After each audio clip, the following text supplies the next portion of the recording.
One amazing way to grow your business. Then you want to check your accounts receivable. Accounts receivable, what does that mean? That's the money that is owed to you by your clients that you haven't collected yet. So you want to follow up with them. That's one great way to quickly grow, get some money back into the bank. One of the best ways to get paid is to collect the money right after the inspection and before the client downloads the report. That's the main thing that they want. They want your summary checklist of things to go fix. So don't let them get that until they pay you. You could ask for a credit card to hold a reservation from your website's online schedule. That's what Big Ben Inspections does. So if you click that, you can actually ask somebody, they can schedule a job for you, and you can even ask, it's optional, you don't have to enter their credit card information. It won't be charged until after you perform the inspection. Increase efficiency is one way to grow your business.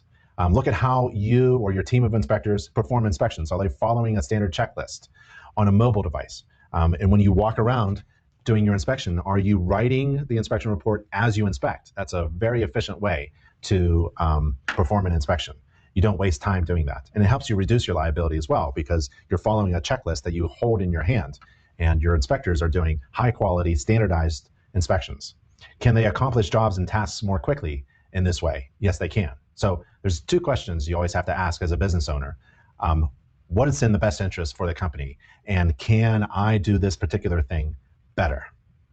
My whole life, literally, my life changed when I wrote my inspections while I inspected, because I combined two things that took up a lot of precious time into one. Writing inspections reports at night is a terrible way to live. So what you want to do is you want to increase speed or just efficiency. You want to be efficient with your time, and you want to write while you inspect. And you can do that on a mobile device. One of my favorite pieces of software, this is the software. So while I'm performing an inspection, the first thing I do is the roof. I exceed the standards of practice for every client. And I walk up on the roof, even though you're not required according to the SOP, standards of practice. So I go up on the roof. While I'm inspecting, I'm taking pictures, click, click, entering data, click, click, entering data, click, click, click, click, before I step back on my ladder to get down. I'm done with the roof. And when I say I'm done with the roof, I mean I'm done. I've inspected it, I've taken pictures of it, I know exactly what's going on, I can summarize it for my client orally, and I can summarize it verbally using my software. And I'm done with my roof inspection. My report in that section is done. I go down, I meet my client, typically they see me on the roof, I come down, good shake, customer service, business cards, I tell them about the roof, I invite them to walk around quickly with me on the exterior, but typically they want to go inside and start measuring things. And then I move around the exterior, and I do my exterior inspection,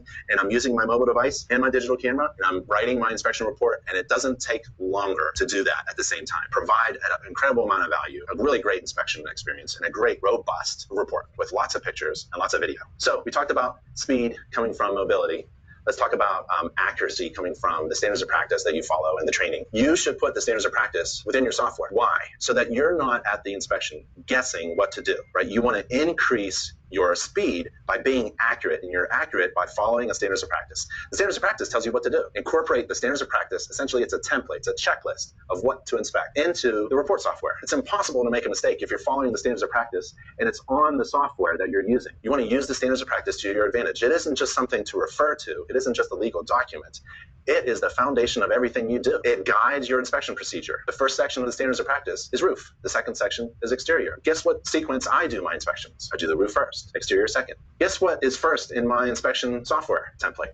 The roof, then the exterior. What is the first chapter in my inspection report? The roof. What's the second chapter? The exterior. What's the first chapter? What's the first major section in my home maintenance book? It's the roof. What do we talk about at the end of every chapter?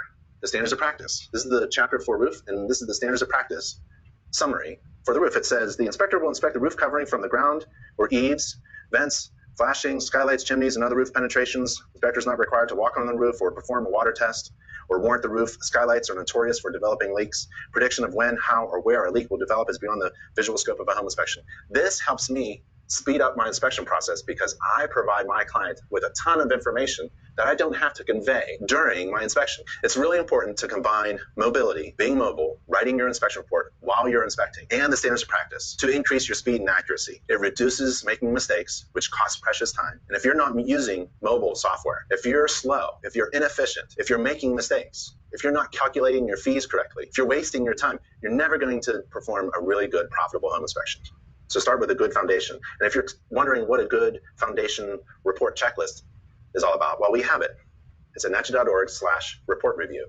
Now, how about getting trained? Because you don't want to make mistakes. Well, we have online courses, we have hands-on training, we have event chapter meetings all over the place. We have other inspectors with mentoring and ride-alongs. We have hundreds of hours of online courses. We have NACHI TV. We have hundreds of inspection articles. We have a gallery of illustrations. We have the House of Horrors. We also have a home inspection training app. So there's plenty of opportunities for you to be trained and certified so you can be as accurate as possible in your inspection service. And if you're accurate, that means you're not wasting time. If you're not wasting time, that's really good. So you have to be accurate, and you have to be efficient, and you have to be speedy. So get mobile and use the standards of practice to reflect everything that you do.